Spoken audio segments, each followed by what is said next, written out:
You're watching Oilers Nation Everyday with Tyler Yaremchuk. Your one-stop shop for all things Oilers.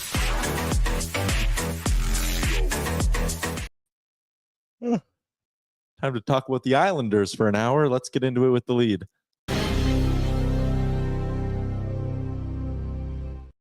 McDavid, Draisaitl, one of the most exciting teams in hockey, the runners-up in last year's Stanley Cup final, and the Islanders. Hey, Andres Lee's still there. Yep. Matt Martin. Name any player you think was on the team 5 years ago. I guarantee they're still on the roster. Thomas Hickey. Damn it. Clark Gillies. Thomas Hickey, not on the Islanders, but he is on today's edition of Oilers Nation Everyday. Welcome into the show, everybody. Live from the Sports Closet studio. Check them out online, sportscloset.ca. We decided to all match today. Go Bears. Go Bears. All the way down to producer Aaron. Why was I the only one who got one of the gray versions of the sweater? I don't know. Didn't you ask for it? You wanted the gray. Really? Yeah, I asked for black. I don't know. Ask yourself that. Yeah. I mean, fair. It would have been maybe a little bit much if we were all in the black one, but they're very comfy, very warm. This is going to be like, I think this is a nice like ODR kind of sweater to wear. You know that those peak, it's like you get 2 weeks a year where it's like -3 and the outdoor rinks are in good shape and you can just go in nothing but a sweater and feel great. This is what you wear that sweater for. Shout out to nationgear.ca. Obviously, if you want to look as good as we do and also support a good cause, head to nationgear.ca. As you all know, this summer, the wildfires devastated Jasper, and now they're looking to get back to normal. And a big part of that is getting their kids back on the ice. The Minor Hockey Association needs our help because their rink is not going to be operational this year. So that's why we're teaming up with our friends at the Jasper Minor Hockey Association. We had their president on a couple of weeks ago to talk about some of the challenges they're facing. And all this money is going to go towards the extra travel costs because they basically have to do nothing but play road games and road practices, like everything. They need to be on the road more. They need new equipment, new jerseys, all that stuff. These sweaters from Nation Gear help, and the proceeds from these sweaters help to support them. So again, we're looking fresh today. We're looking fresh for a good cause. Today, Sherwood Ford Giant Gameday as Edmonton takes on New York of the Islanders variety. And there's an interesting little tie-in here as we get going on a Sherwood Ford Giant Gameday. 1 year ago today, the Oilers hired Chris Knobloch. And Chris Knobloch's first game was against the New York Islanders. I went to that game. You did. I had JC's. It was So I wasn't there. no, Jay, you were not there. Jay was not at the game. Confirmed I wasn't there. I remember. Do you remember how this game started? Either of you? Give me the history lesson. 40 seconds in, Islanders up 1-0. Maybe it wasn't. Maybe it wasn't the coach.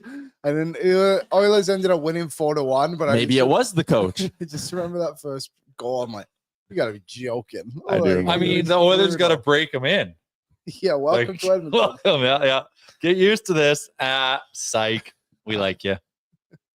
And the rest is history. I don't like the foregone conclusion approach you were taking to the New York Islanders. Why? Yes, you can shit on them and make fun of them. I was. But this is not a scheduled W. Oh, no, it is not. Okay. I mean, this is an Islanders team coming in. And again, we're going to have former Islanders defenseman and current Islanders broadcaster Thomas Hickey on the show. He was a 4th overall pick at one time. Back in 2007. He's going to join us. We're going to really dig into sort of this whole Islanders team and what's allowing them to tick even without a guy like Matt Barzal. Because when I look at this team from the outside view, what stands out the most to me on their daily faceoff page is Anthony Duclair, IR, Barzal, Adam Pelech, Romanov, Mike Riley. They're missing half their blue line and 2 of their better offensive forwards in Duclair and especially Barzal. And despite that, they're almost scoring as many goals as the Oilers this year, which is barely a compliment, I might add, because the Oilers have had their struggles. But again, this Islanders team's finding a way to win. They've got points in 3 straight coming into tonight. So yeah, it's not a scheduled win. I agree with you, Jay. And anytime you're potentially going up against Ilya Sorokin, like that adds to it as well. He is the confirmed starter tonight with Stuart Skinner. Yeah, he's obviously a great goalie and seems to do well against the Oilers whenever they go up against them. There was the other thing too. They've only lost once in regulation in November so far. Wow. So they've really turned their season around. I think they're 6-6-3. Are you wasting your game notes? No. I've got a couple of good ones that I'm not teasing yet. But they're 6-6-3 on the season, and the majority of those wins have come in the last 6 games. Interesting. 4. So they're turning it around a little They bit. figured it out, but guess what? Special team sucks. Sounds familiar, right? Yeah, can you flash up that board again? Hey, we got him beat in the power play department. Also, I'm pretty sure that penalty kill percentage, I think it's 32 and 31, isn't it? Because I know the Oilers, if not, it's real close. Because I think the Oilers are like 6 percentage points behind the second worst penalty kill in the entire NHL, which is wild. I'm double checking my work right now. 30 and Ours is 32. 59%. Yeah, 59%. Second worst in the league is the Red Wings at 65. Only 3 teams in the NHL are even below 70.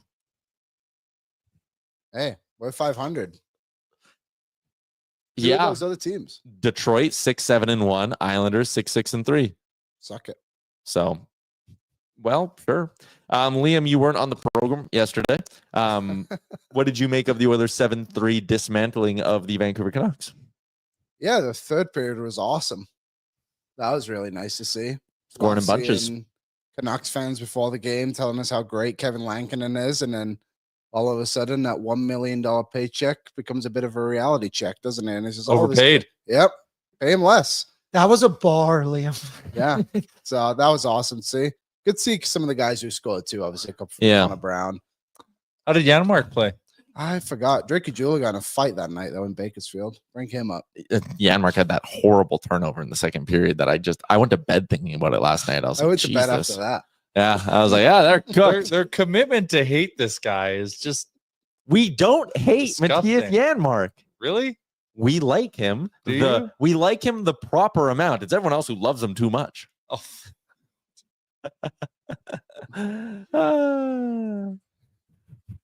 The way Janmark turned over that puck, you'd think he's Jared Goff. Whoa. oh. Both teams won. Decent point. Decent point. Okay, let's speaking of that, because there is a little bit of an angle to take into our lineup report for tonight. Our lineup report brought to you by Greta. Arcade, bar, street food. Greta really does do it all. Maybe you want to play skee ball while what's the one dish you really like? Big Mac poutine. Yeah, play skee ball, Big Mac poutine, and a rum and Coke. Yeah, whatever you Why want. not? Why not? The possibilities are endless with our friends at Greta. Check them out downtown. Great spot to watch the game. Great spot before the game, after the game. Whatever you're looking to do on whatever game day it is, our friends at Greta have you covered. Your lineup report for tonight, I think it was our boy Jason Greger who had them tweeted out, but really they're staying the same as last game. It's Skinner with McDavid and Hyman, Podkolzin with Draisaitl and Arvidsson, Henrique with Nuge and Brown, Janmark with Perry and Ryan. And maybe the asterisk I have to throw on there is they're starting the same as they started last game because there were some changes. Are you guys surprised to see Jeff Skinner back up on the top line after he was effectively benched for the last half of that game against the Canucks? Expect a response. Liam? Well, isn't that why you bench someone? Yeah, I think so. That's fair. Like, Look at Matt you're not- Michkov. You're not playing good right now, so you sit, and the expectation is you learn from your mistakes. Yeah, Show up. I kind of agree with Jay. You got to hope he just finds his game again, right? He did have a good start to the season. He has fallen off recently, and he's not a fourth line guy. You need this guy to be on your first line. First two lines. First two line. Yeah, top six, Well. we'll just say. So I think having him effective next to McDavid is going to be way better than him obviously just having good games next to Ryan and Perry. Like Janmark do. Apparently he's an offensive juggernaut. Let him carry that line. Analytically, Janmark had the best game out of any Oilers player against the Vancouver Whoa. Canucks. Send him down.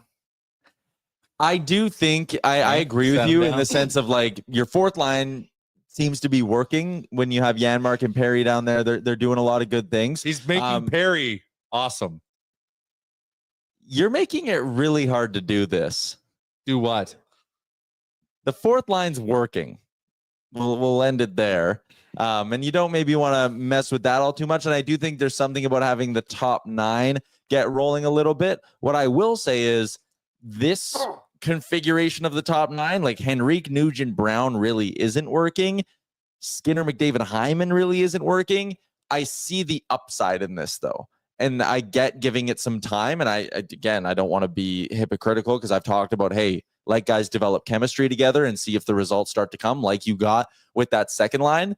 But I do think there is a little bit of an argument of when you flip Nuge and Skinner, that Skinner, Henrique, Brown line was working nicely. They were creating chances. I like that look. You put them up against softer matchups, and then all of a sudden you have a third line that can actually score. And we know Nuge, McDavid, and Hyman can be one of, if not the best line in the NHL. So are you just messing with a good thing for no reason? Or, again, do you guys think there's enough upside here with this configuration to justify it? I think there's enough upside to justify it. I think you give it a few games, just see what happens. I mean, honestly, maybe just give it tonight and see what actually does happen, right? Like, if it doesn't go well again and you do end up having to move things around, then yeah, maybe you do put Nuge back up there. But someone put it in the chat. Sorry, it scrolled away. But what if you switch Skinner and Henrique? Which Skinner? Jeff. Like you want Rico on the top line. You remember they did that Why a little not? bit to start the playoffs, right? If I'm remembering And correctly. he scored that first game. He scored. He was pretty good. Henrique's obviously a smart player and can play with McDavid. There you go. Thank you, Jill. I don't hate that idea. Gives Nuge a bit of something down there too. Brown and Skinner have done well together. Yeah. You kind of just need a few guys to get rolling here. But Alverson scored last game too. You got to so it's good. reunite the dynamic duo of Yaremchuk and Brown. Again, I just see there's a lot more upside with what they're doing here, and mainly because I like the duo of RNH and Henrique. But for me, like, McDavid is not, no one's sitting here and calling him a dynamo defensively, right? Like, he likes to push one way, and Zach Hyman also really likes to push one way. And I just worry a little bit about, is that the best spot for Jeff Skinner when we're talking about having to play a 200-foot game at 5v5? Like, we saw, and Demers broke it down perfectly for us on Friday. Those goals that everyone was piling on Evan Bouchard for, oh boy, you can look at Jeff. You look at Jeff Skinner in a lot different light when Demers lays it out the way he does. And it's like, yeah, there's no back pressure. Bouchard's in no man's land because Skinner didn't know what he was doing coming out of the zone or really coming into the zone. Like, the problem started 10 seconds before that chance even began to develop. So I do just worry about them a bit defensively, and I don't have those same concerns when Nuge is up there with McDavid and Hyman. And then almost the flip-flop where Henrique's not really going right now. I think it's fair to say that the beginning of this season is not what Point-wise, yeah. Yeah, like, it's not what Adam Point-wise. Henrique was hoping or where he was hoping he'd be. He has 1 goal and 1 assist in 15 games. You can make that same case about a lot of Oilers right now. You could, but Henrique is one of them. Yeah. Nuge is one of them. Yeah. Connor Brown got going the other day, and I stand by my take that he's going to be a 15-goal guy this year. You could arguably say McDavid's one of them. Yeah, you could, and we did the You know, question. you can say is not one of them. Yaremchuk, not one of them. But again, like, is it the Am I on best a different idea? show here? Is it the two best? shows happening simultaneously right now? Is it the best idea to have Henrique and Nuge together when neither of them are rolling at all? Like, is the best way to get them rolling to jam them together and say, figure it out, boys? Or is it to say, okay, let's put you with guys who are humming along right now? And Jeff Skinner's been, I won't call him a disaster in his own end or defensively, but he hasn't been good. But at least he's producing. Like, he's getting shots off. He's getting pucks to dangerous areas. Yeah, I see what you mean. Yeah. I don't know. I think with Nuge as well, like, he's been with McDavid and it hasn't gone perfectly. Henrique kind of is the only guy you haven't moved around the lineup. He's just been kind of cemented to that third line and seeing who you can put with him. Like, Well, get him scoring again, right? Get him to feel it a little bit. Henrique, that is.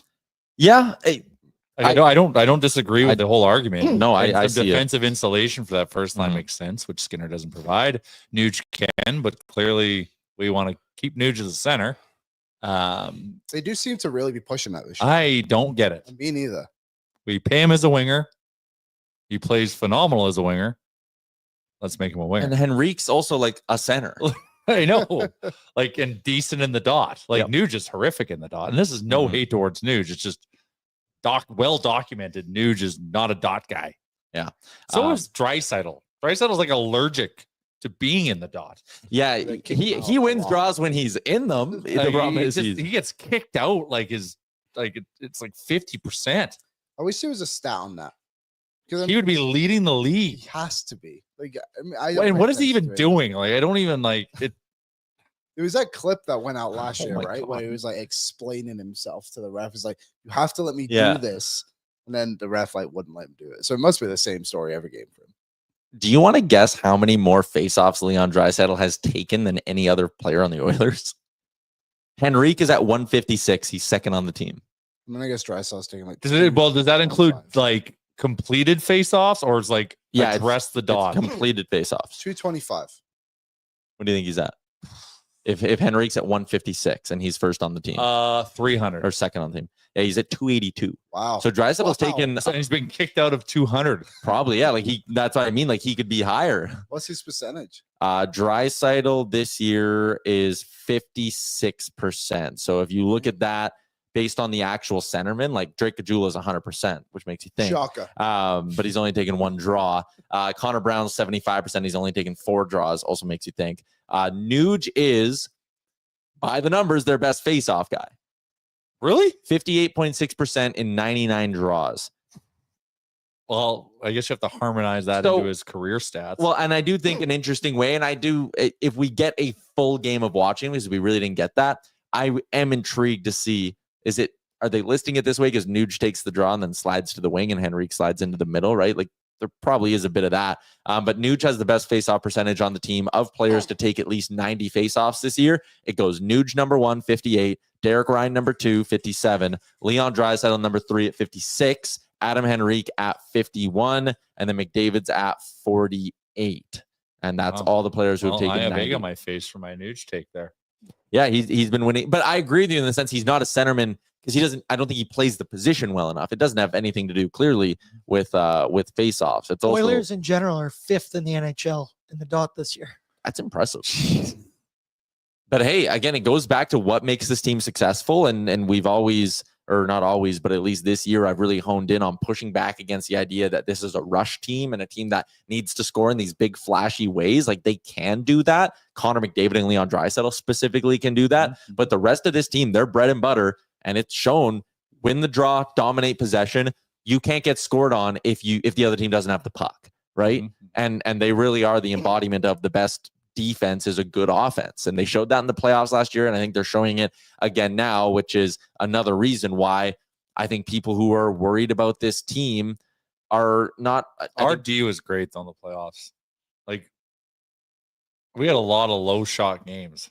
Okay, see, but that's where I think there's a misconception here. Was that because our defense was great, or was it because of our team approach was great? Like I'm sorry, but I don't think Cody Ceci and Vincent Desharnais were the reason we weren't giving up shots in the playoffs. Like I think there was a buy-in there to playing the right way and possessing the puck and not, even in the sense of not just chipping it in all the time, like sitting there and being like, whoa, we have it in the neutral zone right now. Let's let everybody tag up and let's go back in. Let's not just chip it in and go for a change. Like I think there's a bigger all 5 guys on the ice commitment than just saying that the defense is good. I did notice a few times in like the close games in the playoffs where they would seem very comfortable in those games defensively, in the sense of like no panic with the puck, like just kind of making the plays. Like even I know you said like they're not chipping it in, but like they defensively they would just like get into the red line when they were up, chipping it over, getting the change, next unit out, taking the next wave, doing it again and again and again. And yeah, it's not really been like that this season, but the regular season is obviously just so different to what the playoffs can be as well. Yep. And I agree with that. And I even wonder a little bit and this was like a little bit of a concern for me, is like, not that there's a hangover or whatever, but where that kind of originates from is you play this intense hockey it's not 2 weeks in the playoffs. It's 2 months of every game, every mistake, every detail, like everything's magnified. You get back, training camp, preseason, who cares? And I think it's difficult in the regular season after playing that intense for that long to be like, okay, it's Tuesday against the Islanders. Make sure you guys are dialing it up and playing disciplined. Like it's hard to do that for a really long time, or hard to get back into that groove. So I think I don't think they're struggling defensively right now. I hardly even think they're struggling offensively. They're just struggling to finish. And we kind of saw that start to change against Vancouver. And we talked earlier in the month that there's going to be a run here. There's going to be 2 weeks where they shoot 12 or 15% as a team. And if we're getting that right now, they're going to win 5 or 6. It started in Vancouver. Let's go. I think it did. Well, it comes down to special teams, doesn't it? They got a power play goal, and they got one basically right too at the end of one as well, which would have been a nice little payoff for me. But that's for a later conversation in the show. But that's kind of been just the talking point all season. The 5-5 play is actually not bad. They just can't score or defend on the special teams. Yeah, and Davin makes a good point because I know some people were bringing up the Oilers' lack of hits. He said Vancouver dominated us on hits. How'd that go for him? Yeah, I mean, you can only hit guys if they have the puck, right? So if the Oilers had the puck the whole game, makes sense that Vancouver racked up all these hits trying to get the puck away from the Oilers. Let's continue some talk about tonight's game. It's a Sherwood Ford Giant Game Day edition of the show. Before we get into Liam's game notes, can we hear from our friends at Sherwood Ford the Giant? Chris Knobloch's first game as the head coach of the Edmonton Oilers was against the New York Islanders, and the Oilers won 4-1. Over the past 3 seasons, the Oilers and Islanders have met 6 times, and neither team has lost at home. Last game was the 7th time the Oilers have scored 7+ goals since the start of last season. Shout out to Brendan from Windsor. Yes, his buddy Brendan from Windsor is in our chat like every day. Love it. Yeah, it's great stuff. We were talking at the dealership and he's like, you got to give Brendan a shout out. I was like, yes. I was like, I read his comments all the time. Like he's in the show. I know who he is. But shout out to our friends at Sherwood Ford the Giant. Liam, some game notes for tonight. You took the one. I saw you. That was the one. I recognize now which one you did. Neither team has lost at home in the last 6. Yeah, in the last 3 years of head-to-heads. But do you remember the last time the Oilers won on the road against the Islanders? I do. I remember, and I know exactly what you're talking about because it inspired us to launch a shirt. Oh, doesn't play for us anymore. No, but we launched a shirt because of this game, and it almost got shown on a Sportsnet broadcast at a later date.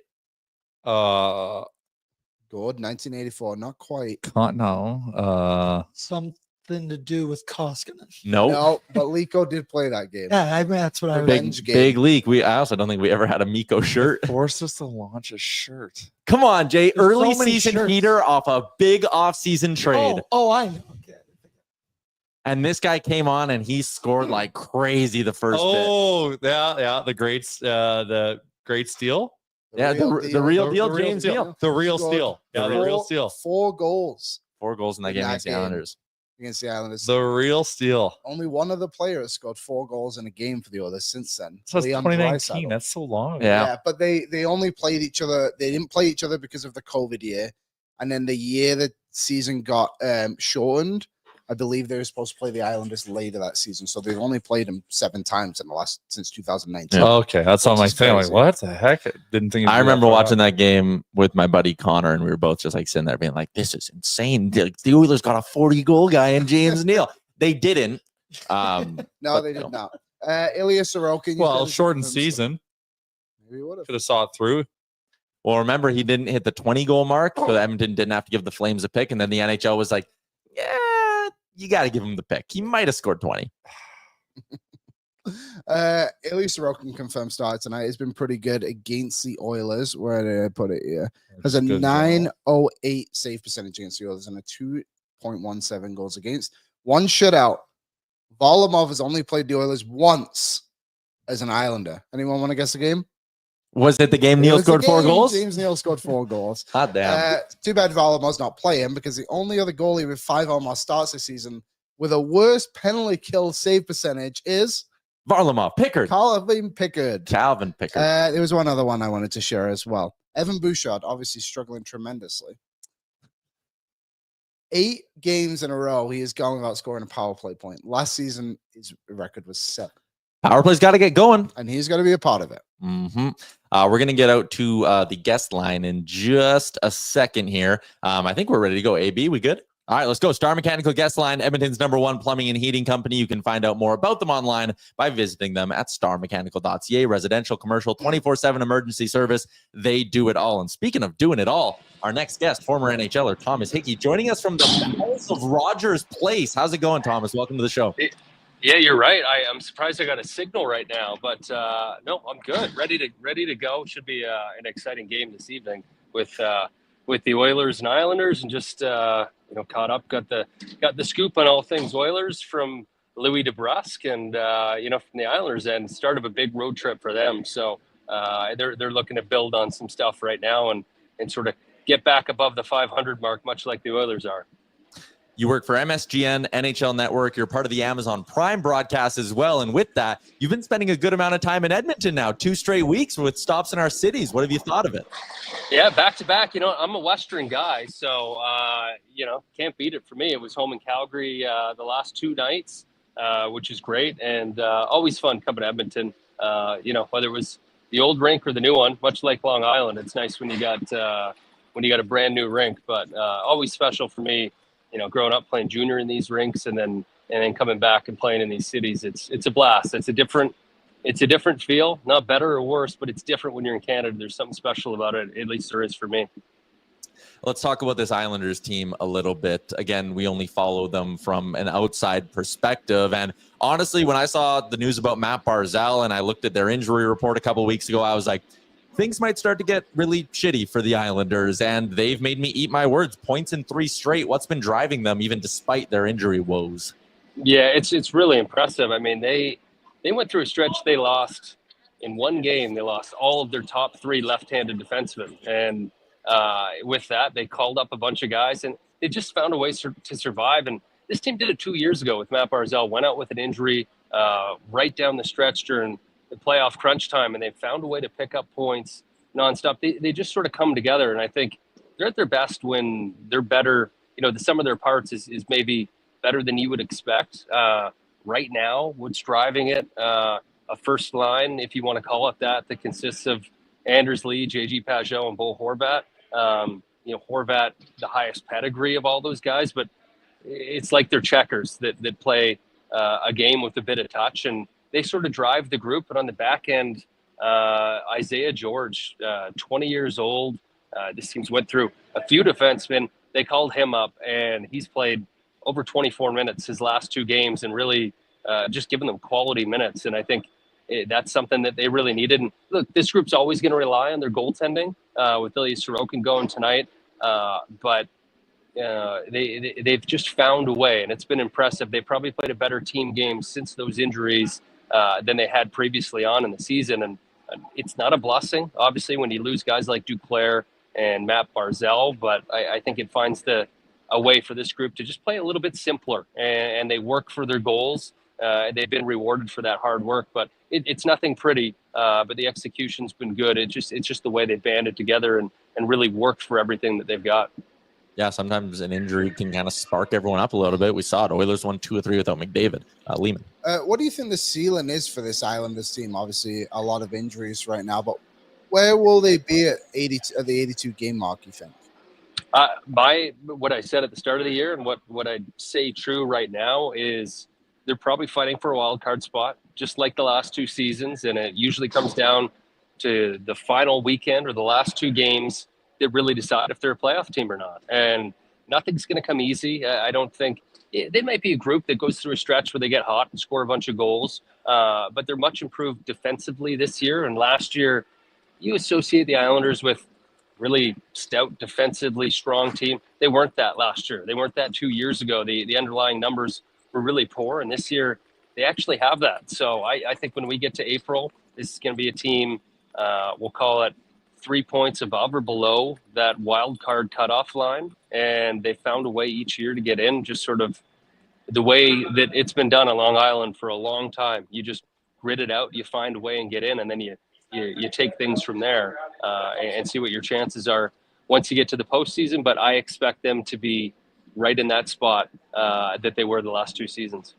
Something I'm always curious about with former players who get into the media, you just mentioned there, like, the underlying numbers tell a different story. When you were a player, did you ever pay attention to the underlying numbers at all? Or is that something you just started learning about now that you're a broadcaster? Only if they were good for me, then I'd pay attention to them. What I say about the analytics, underlying numbers, whatever you want to call them, they're so much more refined now than they were 10 years ago. 15 years ago, there wasn't really such thing. You had Corsi and Fenwick, and the indication of what these numbers can tell you now is so much more advanced. And I think every single year gets more and more accurate. It helps you paint a picture. And really what it's good at now, not so much it does help on an individual basis. If this guy played really good and you can see the offensive chances that he created, or someone had a poor defensive game. But I look at more the team aspect of it. How many odd man rushes did they give up? How much time did they spend in their own zone? Where are they getting their quality looks from? Where are they not getting looks from? If a team, might look like they're playing well and they get a bunch of shots on net, but they end up with 4, 5, 6 high danger chances a night, well, that might not be enough in the NHL with how good goalies are. So I sort of focus in on things like where those opportunities are coming from. Is it a good team off the rush? And how much time did they spend in their own zone? Because over time, that's really what creates wins and losses. So it's not so much on a game-to-game. It's not so much on players, but the team's profile sort of gets built as the season goes on. And those numbers are generally pretty true to how a team plays. One from the chat that I wanted to pass along your way. Cody's in. He started it by saying the pride of the Calgary Royals. And then he said, Tommy, do you think you bite the bullet and sell? Like you mentioned, they should be right around that kind of 3 points up or above the cut line. But like if they're 6 points out, if they're 9 points out, do you think there's any part of Lou Lamoriello that would sit there and go, okay, maybe I need to make a tough call on a Brock Nelson or someone like that? Or do you think Lamoriello and this Islanders front office is just wired to win only? I love the Islanders, or sorry, the Royals shout out, first of all. You know what? I'm not saying I'm careful to speak for Lou, but he's got a mind of his own, and he's constantly evaluating his group. And I think that there was times in the last 2 years that you looked at the Islanders and thought they maybe should sell, and they found a way to sneak in. He's got a good pulse of knowing if his team can make it or not. Certainly, if you fall way out of it, you need to look at the guys like Brock Nelson, who, he's a great number 2 center. He could be a number 1 on some teams, 30 goal guy, perennially. There's some big trade chips here, but this team's focused on winning. And unless they're well far out of it, I don't think he entertains that. I think it's someone that's always checking the pulse, always trying to improve his team. But if you look at the way this roster is constructed, the contracts that they do have, it's to win now. It's not to win next season. It's not really built like that. I think you need a change in philosophy if you're going to go there. But I think the way the team plays will dictate it. And Lou's pulse on whether he's got a playoff team or not has been extremely strong. So, we'll see when March, April comes, or before the deadline in February. But it is really tough to say. But some appealing guys with a lot of playoff experience that would be good elsewhere, but would make them even better on the Islanders. Yeah, fair. Before we let you go, one thing I always like to ask when we have former NHLers on, do you remember the team you played against in your career that you had the best success against? One building you always walked into and delivered. Who do you think you had the best offensive numbers against in your career in the league? I mean, do you know the answer? I do, which is why I like doing this. It's a great quiz. Well, you know what? I would always go divisionally. I would say the Rangers. I always got up to play the Rangers. And I didn't score a ton of goals. I remember scoring a handful of them against the Rangers. I loved going into Minnesota for whatever reason. I had some of my best games in Minnesota. If I had to pick one, I'd probably go divisional. I'd probably say the Rangers. Did I get it right? So the Rangers, it was close. You had 7 career points against the Rangers. You actually had 10 against the Penguins. But what I found interesting was if you go points per game and goals per game, Minnesota's the answer for points per game. Edmonton is they're like a percentage point below, though. You had 7 points in 10 games in Edmonton. Oh, geez. I mean, that's good for me. So I'll take that. Yeah, I remember, it was always special for me because when I'd come back to Western Alberta or Western Canada, and come to Alberta, I had family at those games all the time. And there's an extra level that brings you up. And I remember my brother was really ill and he was in the building. He had a brain surgery and he was able to make it. And I remember that game was one of the best games I played in my life because I knew he was in the stands. They scored a big goal against the Oilers. So I remember that, but there's always a little extra juice when you're close to home and the people that you love are in the stands watching. Appreciate your time, man. I hope you enjoyed your trip once again back through Western Canada here, and we really appreciate you popping on. All right, you got it, guys. Thank you. Take care. Keep it up. Thanks. There you go. Thomas Hickey, former NHLer, MSGN, NHL Network, Amazon Prime. He's doing a lot. He was great. He was awesome. Yeah. it's funny to look back. So he is obviously a Western League player, Mm-hmm. third overall pick to the Western League. And then 4th overall in the NHL. Yeah, but second overall that year, Colton Gillies. Okay. 4th overall, Dwight King. Ooh. The Western League just isn't what it used to be anymore. It's a lot more skill now, I think it's fair to say. Yeah, especially when you look, I know like Craig Button was doing a thing the other day about like the next wave of great Canadian prospects. And like it felt like 70% of them were dub. Yeah, Landon Dupont, special player. Keaton Verhoff. So here's a funny story about Keaton Verhoff. He's currently, I think he plays for Victoria right now. His first year of Bantam was the second year he had played as a defenseman. He was a goalie. Yeah. I heard Stephen Ellis talking about that. Like when he tried out for the team for Team Brick, he tried out as a goalie, got cut, and that's when he was like, "Ooh, I should probably stop being a goalie, turn into a defenseman." Now he's like lights out. Unreal. Yeah, I played for Fort Saskatchewan Rangers. That's went cool. to Kelowna, I believe. Watch for the storyline. He's going to get to the NHL forward as a D man. And there'll be a game where it's like emergency goalie. no. And it'll be like, do we bring in the guy from upstairs or do we strap the pads on him? The old beer league move, you know? Yeah, no, do that. Bring the outfielder to pitch. Yeah, there you go. Speaking of baseball. Juan Soto, it's just the Jays are always on the watch every offseason. Did you see John Heyman replied to me? He's got like almost 1 million Twitter followers. He replied to me when I quote tweeted him about Soto.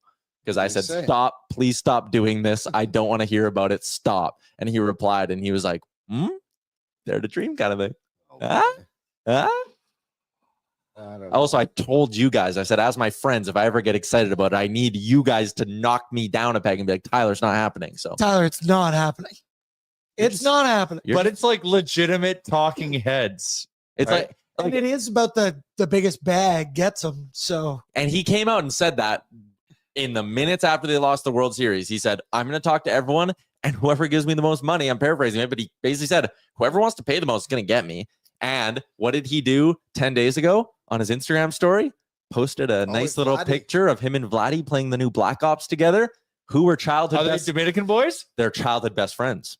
Nice. So, Tyler, I still were friends. It's not going to happen. Got to bring it down. You're just being a hater. That's foregone conclusion. Order the jersey. Do you think there's a way the Jays would have just learned from this, though? After what happened, being like, hey, we actually just need to pay these guys to get them here. I think they tried to pay Ohtani. Yeah, that's probably true. I think Ohtani had his heart set on LA from the jump and used the Juan Jays. Soto that good?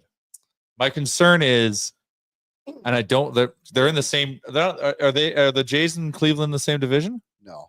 But they're in the same league. Yeah. AL. Well, you got to keep him as far away from Sabrowski as you can. Well, I was reading that the Blue Jays are in the hunt for controllable relievers.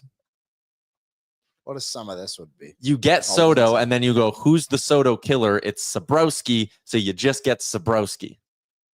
Adds up. Why not both? Soto's only 26. Then Soto feels comfortable. He's That's like, what I now I mean. don't have to go against him. Exactly. That's what I'm saying. Sabrowski's like, I'll find my new Soto. Yeah. Oh, Come at me, Ohtani. Wow, Sabrowski's older than Soto.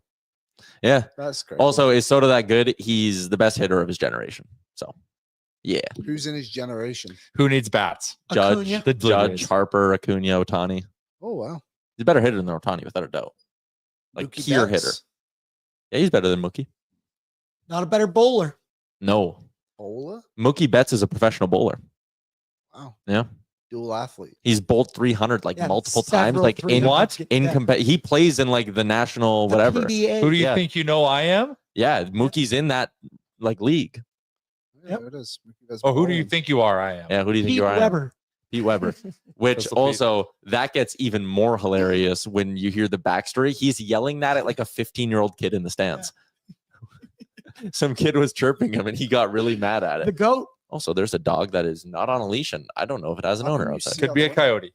We're in the River Valley. I saw 2 coyotes recently. One looked like it would have eaten me. It was so skinny, and another one looked like it had eaten me. It was so well That fed. dog just took off down the road. Not knowing It just wandered. There's no owner with that dog. Mookie Betts was bowled a perfect game in the 2017 Bowling World Series.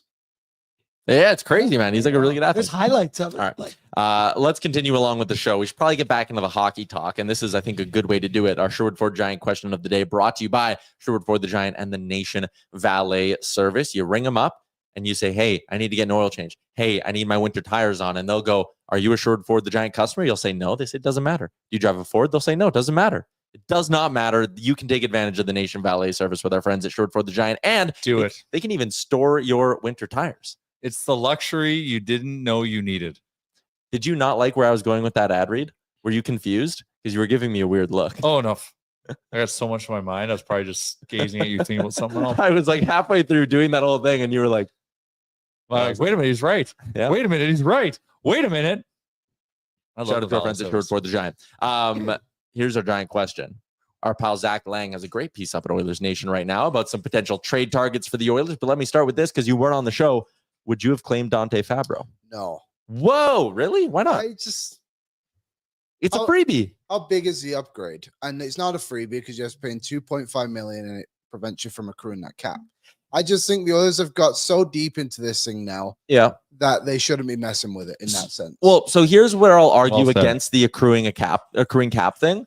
If you bring him in and it doesn't work, then at the deadline, when you go to a team to acquire an upgrade, you just say like, hey, you got to take Fabro's cap. Like, and a bottom feeder would do that. But the accrual is worth more at the deadline. You have more to spend. But what if he hits? Like, he's 26. He's a right shot. He has a success of playing really good with Roman Josi. Like, if it works, and people say, well, he's on waivers. Gustav Forsling. He's good at playing with Roman Josi. Who isn't? Well, you can't put a schlub up there on your top pairing. With Roman Josi, you can. I think he did get put on waivers. So I know Gustav Forsling was on waivers at one point. There's a lot of good players that have gone on. The other guy from Nashville last year too, Tovelin. Eli Tolvanen, who went to Seattle and started scoring. I don't know. I don't think it would have been a bad move by any means. I wouldn't have been that upset by it, but I just find it very interesting. He's only played 6 games for Nashville this year. Doesn't have a point yet. I don't think he's quite reached what he was supposed to have done. I just think there are people, and Final Buzzer says it, waivers, hello. Good players can go on the waiver wire. Totally. And defensemen, like, they need time. Yeah. And a lot of defensemen need a change of scenery. We were all ready to say Justin Schultz, nothing more than an American League defenseman, but he moved out of Edmonton and ended up winning Stanley Cups and had a good career. Like, yeah, well, you just got to slot him. You can't be Justin Schultz couldn't be your number one defenseman, and that's what we slot him in as. Anyways, I would have done it. Zach in his article outlined a couple of other names that are emerging as targets. He had 4 that come from Chris Johnson, NHL Insider, had these guys listed. Hit me. Ivan Provorov, who Johnson had at the top of his top 10 early trade candidates list. Cam Fowler, Rasmus Ristolainen, and Cody Ceci. Oh, boy. Well, I don't think we can get CC, but we can't get Cody Ceci with money retained for a handful of reasons. But we could reacquire him. You could manipulate it a little bit. Like if he went to hypothetically Team A and then the others got him from Team A. Yeah, he has to go somewhere else. He can't. It has to be a year has to pass or to something. be retained. To be retained. Yeah, but you could just straight acquire him. Oh, yeah, because the Washington did that a few years back, a bit different. But they bought out Brooks Orpik. Somebody signed him, then they got him back. Yeah, Colorado. Yeah. Or they traded him. They traded him. Or they traded him Colorado. They bought him out, and then they is that signed what it him. was? Okay. Yeah, so it's different, and the trade rules are different than the buyout rules. But yeah, like they couldn't have bought him out and then re-signed him, so they traded him to Colorado, who then bought him out, and then Washington re-signed him. So you want me to rank these 4 guys? Yeah, rank him. That's a good way to do it. Fowler's a right shot, right? He's a left shot who plays the right side.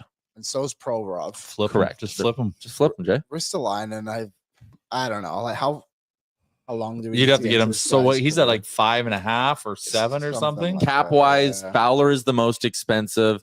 And then, it's Ristolainen, who I don't like to begin with, although he's had a bit of a career renaissance, if you will. $5.1 million for 2 more years, though.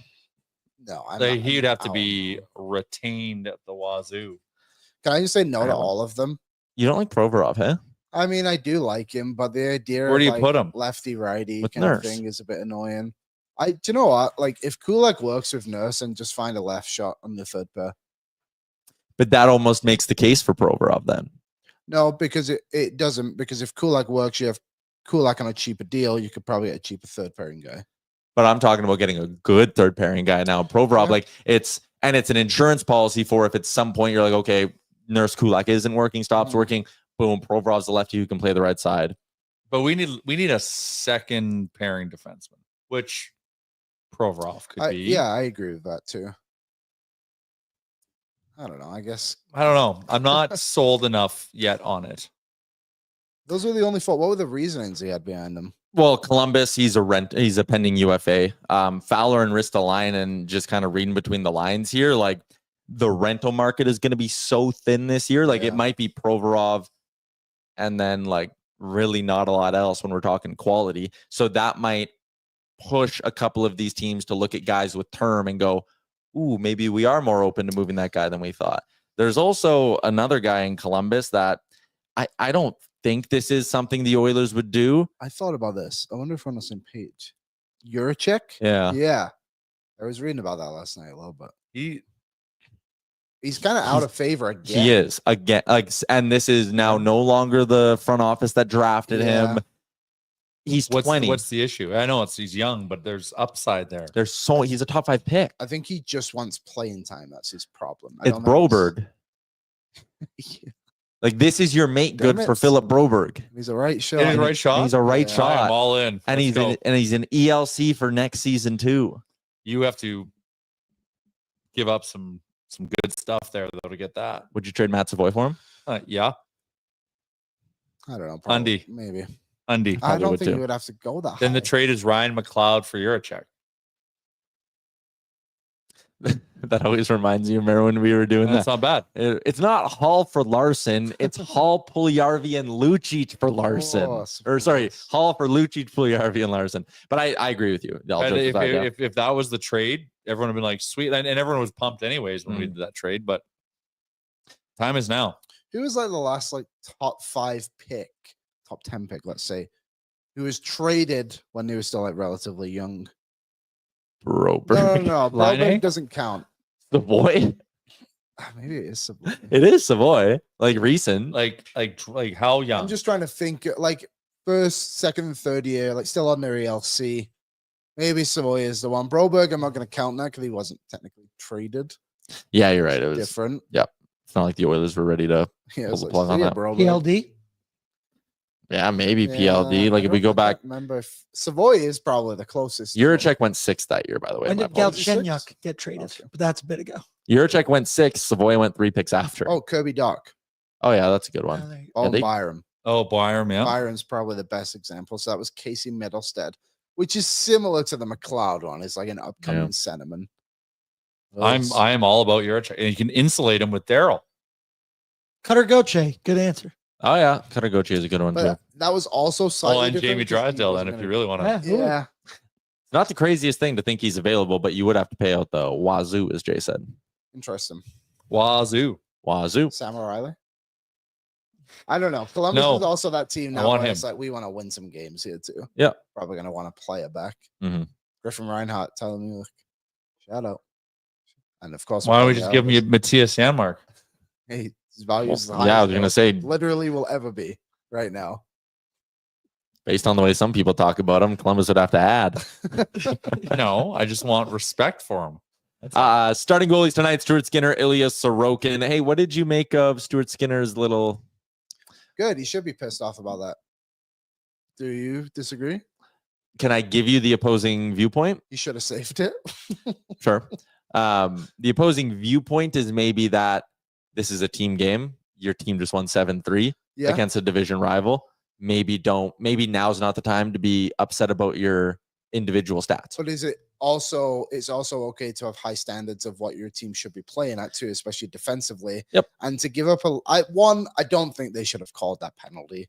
Like, let the game kind of, or a minute left here. Like, nothing Yeah, to but play it's game for. management, right? So the refs don't want to Yeah, sit there they at the can end of the love day it, and have no yes. penalties called on the Oilers. They want to be able to sit and point at the box Was score. that the instead. only penalty they gave up? I think they did one other one, so One two. other one? Okay. But that evened it up, I think. Janmark on the play technically took a penalty when he couldn't get the puck out. That counted at some point as a Oh yeah. because he high sticked as it Mhm. happened. I just think Just to be fair, I'm just playing devil's advocate Yeah, too. totally. Like I agree with you that the passion's fine, but there was a little part of me that's like, that's maybe. Well, there was also something too where someone said this after there was a goal Skinner let in a few games ago, and Ekholm was visibly upset with him on the ice. Yeah, I think it was the PK goal against Jersey. Or no, Vegas. I think it was the Hannafin goal. Right. And hey, rightfully so. Skinner should have saved that one. Yep. But it's just like you look at this penalty kill, and game after game after game, it's like, where's this guy going? Where's this guy going? And I think Skinner, the guy who's general frustration right now. The guy who stood behind it, watching these guys not being able to defend in front of him is frustrating too.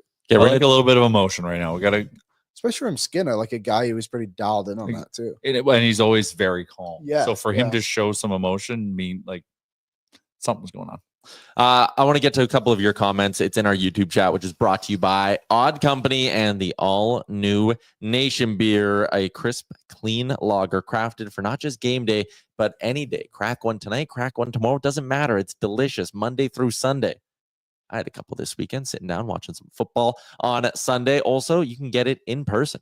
One of the 2 Odd Company locations, Richie or downtown. Shout out to our friends at Odd Company. As you all know, very excited to be working or partnered up with them. Derek Zinn was up in Edmonton yesterday, stopped into Odd Company, had some food, beer, and brought some Nation Beer home for tonight. Derek, awesome. Thank you. Derek is a smart man. You should all be more like Derek. Derek is very smart. Gord, Skinner came off looking bad in that moment. Plenty of blame to go around for his poor start to the year on this team. No room for finger pointing. They should be looking within. I think that's a pretty rational way to view that one. Mulick and a few of you shared this too. I don't know if it's about the individual stats. I think it's about the group effort. And I do agree with that as well. It makes sense. A lot of people saying Rasmus Anderson. I don't think Calgary's selling. That's going to be the biggest problem there.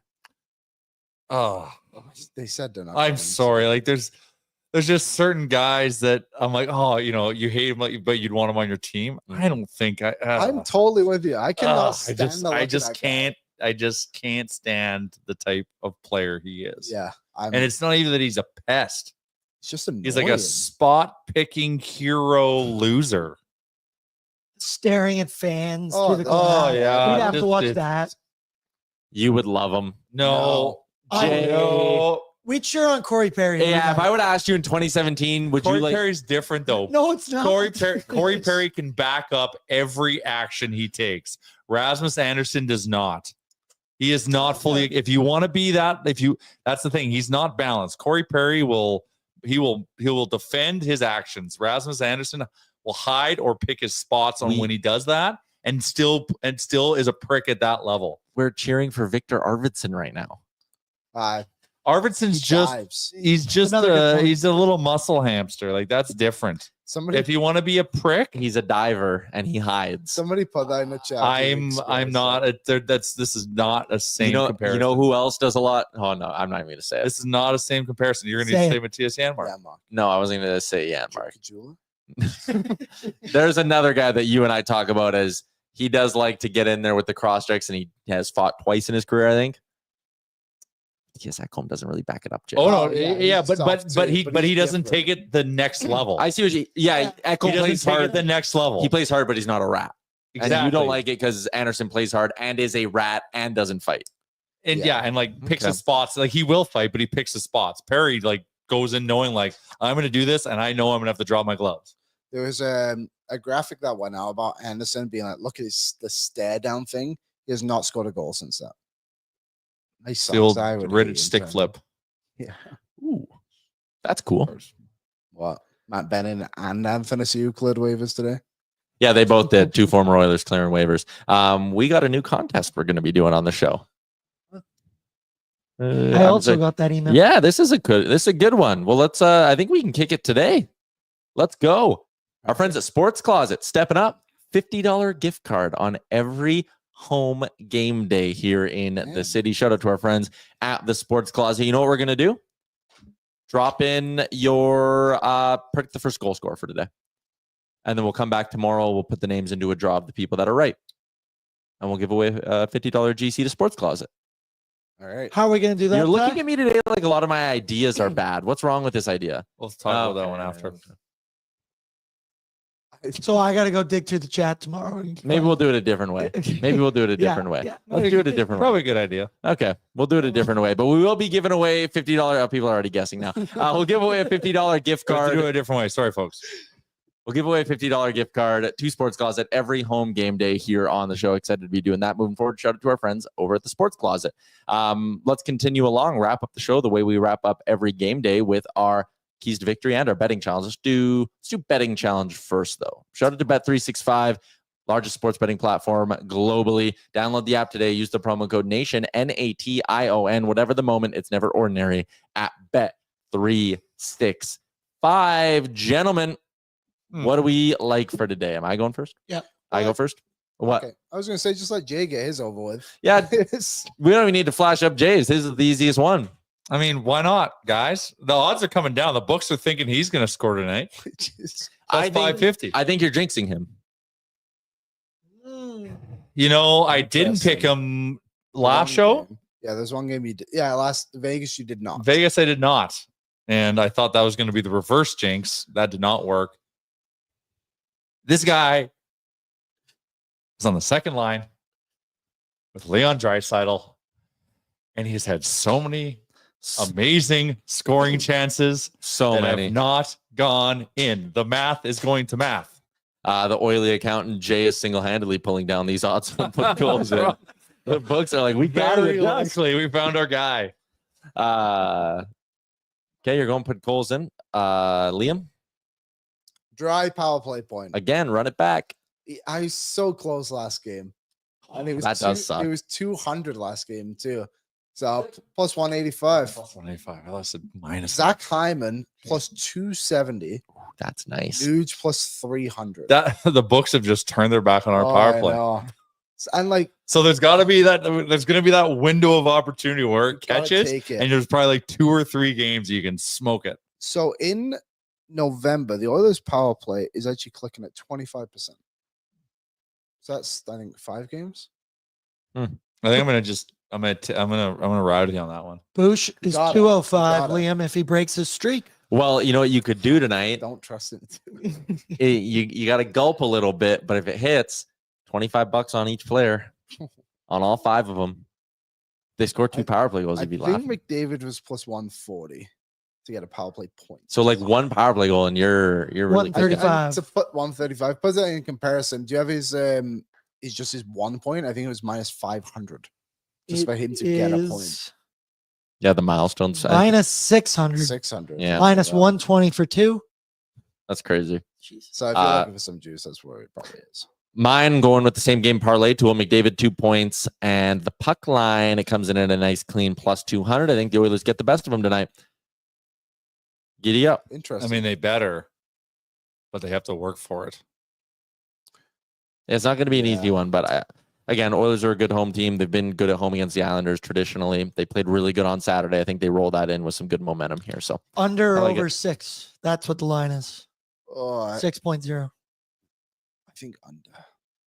So we've been the unders. We've been the unders. Yeah, we've been a weird under team this year, huh? Yeah, they're playing Sorokin. Stu's been better. It's the Islanders. It's an under. Yeah, I would just go and bet 365 and try and find that like over 1.5 power play goals. Wherever you can find. Yeah, I mean, it's basically betting on the penalty kills being garbage, and they've been garbage. Yeah. That's fair. Okay, let's wrap up the show with our keys to victory for Sherwood Power Sports and Marine, home of the $50 biweekly ATV. You can be on a boat next summer for as low as $105 biweekly. It's hockey fans helping hockey fans with motorcycles, quads, e-bikes, boats, and more. Check them out right in the heart of Sherwood Park. Boys, who's got a key to victory? I have one, and it's the same one I'm going to use until it's good. The special teams has to win the Oilers games.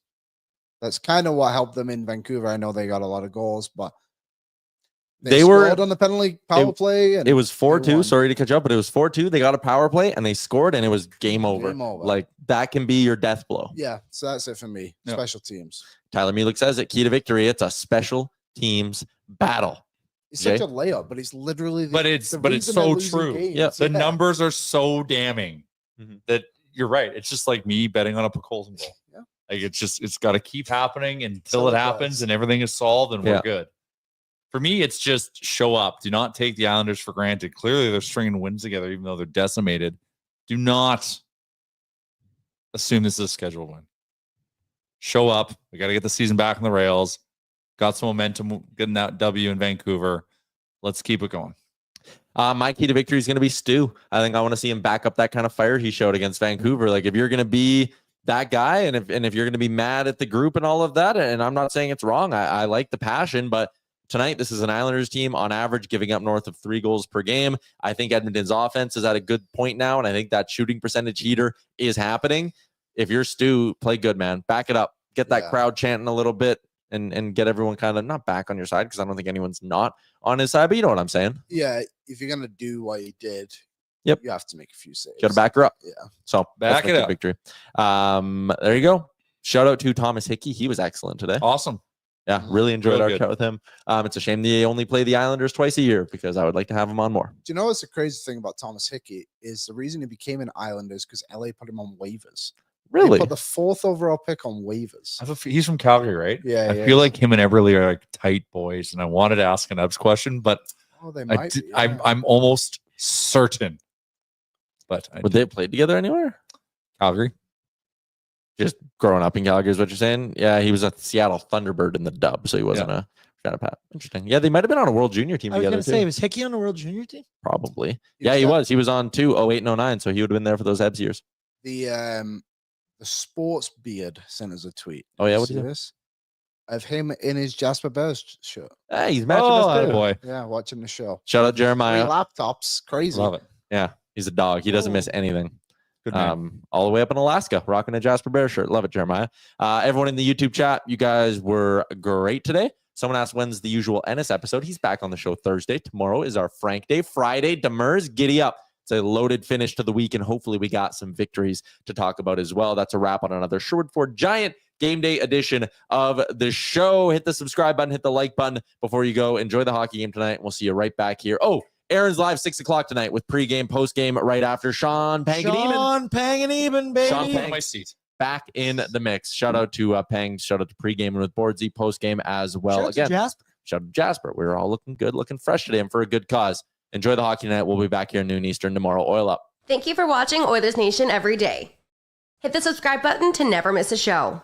And for more, visit OilersNation.com.